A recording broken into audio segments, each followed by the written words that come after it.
So welcome back. हमारे last video में हमने सिचुएशनल फैक्टर्स को डिस्कस किया था। आज हम बात करेंगे रिक्रूटमेंट प्रोसेस की और रीसेंट ट्रेंड्स इन रिक्रूटमेंट की। सबसे पहले रिक्रूटमेंट प्रोसेस, 5 चीज़ें इसके लिए हमें बहुत ज़रूरी है जानना। सबसे पहले हमारी recruitment policy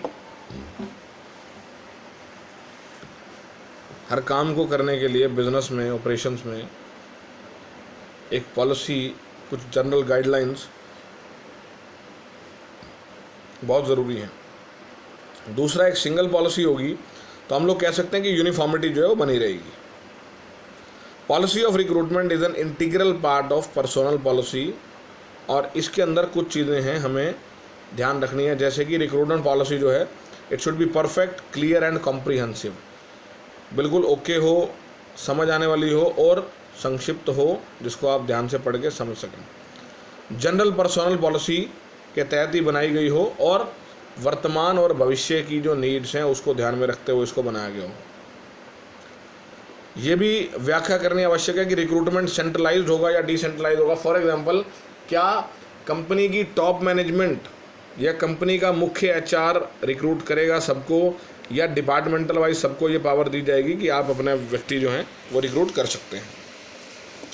then is internal और एक्सटर्नल सोर्सेज को लेके जो है आपकी पॉलिसी बड़ी क्लियर होनी चाहिए। कंपनी के जो भावी कर्मचारी हैं उनको रिक्रूटमेंट के समय पर कोई भी वायदा, कोई भी झूठा प्रलोभन नहीं किया जाना चाहिए। मेरिट के आधार पर आपका रिक्रूटमेंट होना चाहिए, और इस तरह की दूसरी बातें जो आपके रिक्रूटमेंट प्रोसेस को कन्वीनियंट बनाएंगी और कंपनी के लिए फ़ायदेमंद बनाएंगी, वो सारी चीज़ें आपने पहले डिस्कस करनी है। Then is forecasting of man power requirement. Man power requirement का सीधा संबंध आपके कंपनी में वर्तमान ज़रूरतों, एनुअल ग्रोथ और भविष्य की जो रिक्वायरमेंट है उनके आधार पर नॉर्मली तय होता है। तो ये आप लोग जॉब एनालिसिस में भी कर चुके हैं, जहाँ पर हमने ना केवल काम को एनालाइज़ किया था बल्कि उन लोगों को भी एनालाइज़ किया था जो उस काम को करने के लिए फ़िट हैं। तो अपनी कंपनी की ज़रूरतों के हिसाब से, हर विभाग की ज़रूरतों के हिसाब से मैन पावर की रिक्वायरमेंट का अनुमान हम लगाएंगे। उसके बाद देखेंगे सोर्सेज ऑफ रिक्रूटमेंट की तरफ कि क्या क्या हमारे पास सोर्स या स्रोत हैं जहाँ से रिक्रूटमेंट की जा सकती है। सबसे पहले हमारे पास जो इंटरनल सोर्सेज हैं उनकी बात करेंगे। इंटरनल सोर्सेज में वो सभी कर्मचारी जो हमारे पास आज की डेट में काम कर रहे हैं उन सब की बात करेंगे, क्योंकि कंपनी में प्रमोशन नाम की चीज़ भी एक होनी चाहिए जिससे कि एम्प्लॉय का विश्वास हमारे साथ बना रहे। सो इंटरनली हमारे पास एक तो वो एम्प्लॉय है जो परमानेंटली हमारे हैं, दूसरा जो टेम्परेरीली हम लगाते हैं कुछ विशेष कामों के लिए। फॉर एग्जांपल, एक खास ऑर्डर मिला, उस खास ऑर्डर को पूरा करने के लिए हमने लगाए थे एम्प्लॉय एक निश्चित अवधि के लिए, परंतु अब हमें लगता है कि काम का स्तर बढ़ गया तो उनकी परमानेंट आवश्यकता पड़ सकती है। इसके बाद है रिटायर्ड एम्प्लॉयज़। अगर आपको लगे कि कुछ सुपरवाइजरी टाइप काम है जहाँ पर वास्तविकता में मशीनों के साथ आदमी को गुत्थम गुत्था नहीं होना और रिटायर्ड एम्प्लॉयज़ से काम चल सकता, तो आप उनकी आवश्यकता जो है महसूस करते हो उनको काम पे लगा सकते हैं दोबारा। और चौथा है डिपेंडेंट एम्प्लॉयज़ और डिपेंडेंट्स ऑफ डिसीज्ड एम्प्लॉयज़। जो एम्प्लॉयज़ काम करते समय या काम के बाद भी किसी घटना दुर्घटना का शिकार होते हुए आज की डेट में जीवित नहीं है, उनके जो परिवारजन हैं उनको आप कंसीडर कर सकते हो। और ये सोर्स कहीं ना कहीं एम्प्लॉयज़ को, जो वर्तमान एम्प्लॉयज़ हैं, जो पिछले एम्प्लॉयज़ हैं, उनको बहुत ज़्यादा मोटिवेट करता है, और न केवल मोटिवेट करता है बल्कि संस्था की जो छवि है समाज में वो भी उसको उठाता है। इसके बाद है एक्सटर्नल सोर्सेज। एक्सटर्नल सोर्सेज आप बाहर से जब रिक्रूटमेंट करते हैं, और इसके लिए अलग अलग तरीक़ों का आप सहारा लेते हैं, जिनमें कि educational institutions, colleges, higher education institutes हो सकते हैं जहाँ पर आप प्लेसमेंट ड्राइव करते हैं और अपने लिए पोटेंशियल एम्प्लॉयज़ को छांट सकते हैं।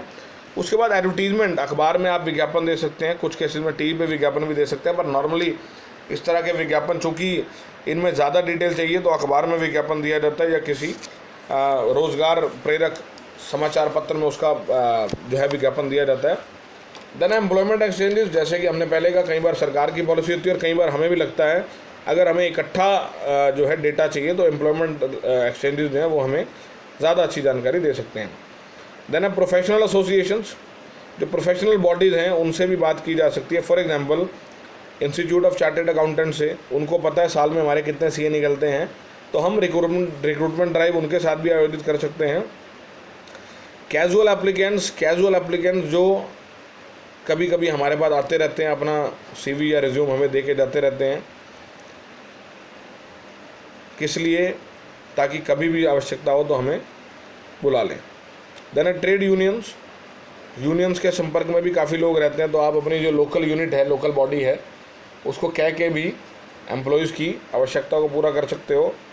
देन है लेबर कॉन्ट्रैक्टर्स। बहुत सारी जगह लेबर कॉन्ट्रैक्टर्स होते हैं। नॉर्मली ये लोग टेम्परेरी ज़रूरतों को पूरा करते हैं, परंतु अगर आपको लंबे समय के लिए भी ज़रूरत है तो भी इनकी सहायता ली जा सकती है।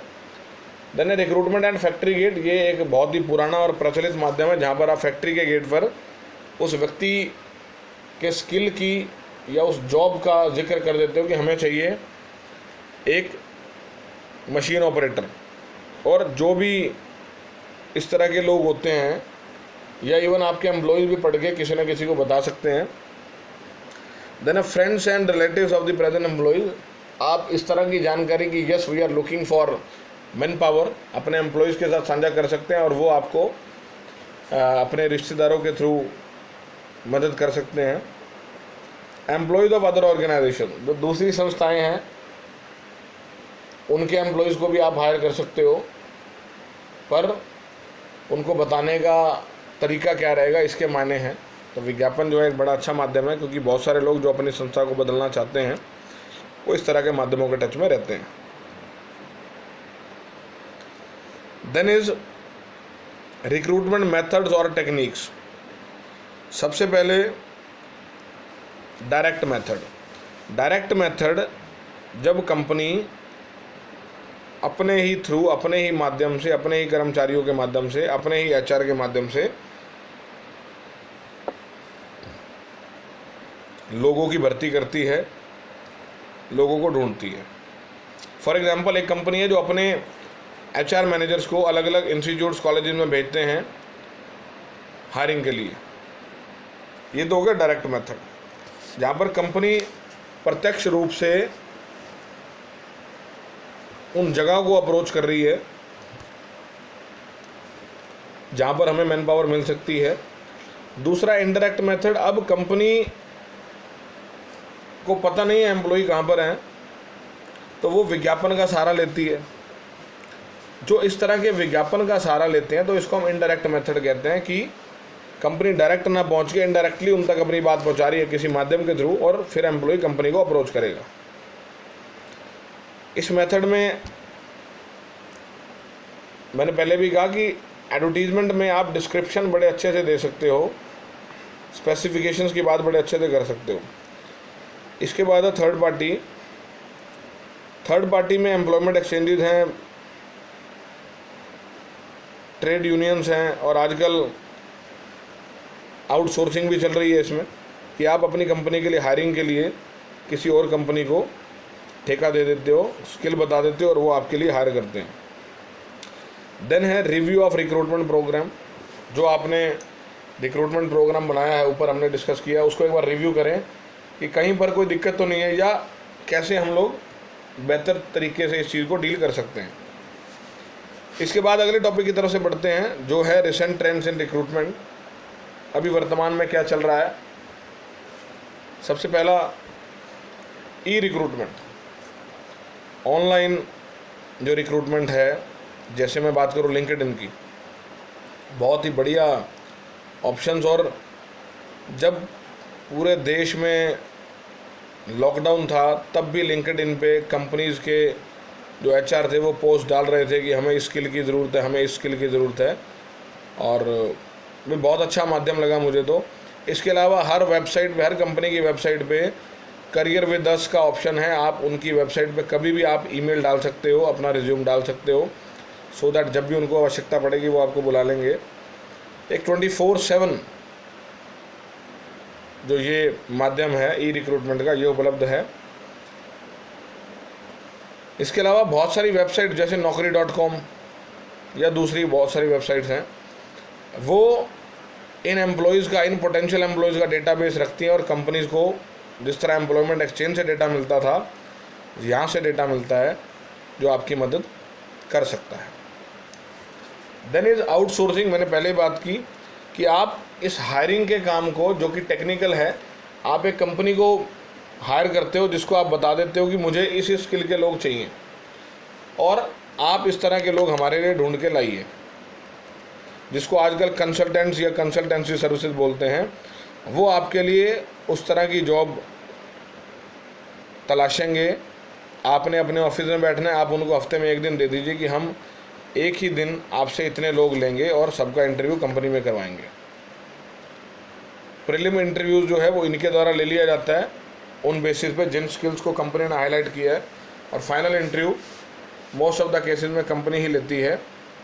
अब कंपनी इनको हर एम्प्लॉई के बदले कुछ पैसा देती है, ये आउटसोर्सिंग है। देन पोचिंग एंड रीडिंग, ये बेसिकली जो है कबड्डी से मेरे ख्याल टर्म लिया, जिसमें हम लोग क्या करते हैं, दूसरी संस्थाओं के जो बेटर एम्प्लॉयज़ होते हैं उनको हायर करते हैं, कुछ प्रलोभन दे के, हायर सैलरी, हायर पोजीशन दे के। तो ये कोचिंग एंड रीडिंग है। उसके बाद है बूम रैंकिंग। इससे अभिप्राय है कि वो एम्प्लॉय जो कभी हमारी संस्था में थे और काफ़ी अच्छे थे, जो हमें छोड़ के चले गए थे, उनको वापस बुला लेना ताकि वो हमारी संस्था को दोबारा से ज्वाइन कर सकें और अपनी परफॉर्मेंस का जो फ़ायदा हमारी कंपनी को दे सकें। तो ये सब रीसेंट ट्रेंड्स थे और ये हमारा रिक्रूटमेंट प्रोसेस था। I guess they are very clear to all of you. हम लोग सिलेक्शन प्रोसेस के साथ अगली वीडियो मिलेंगे। Thank you so much everybody, have a good day.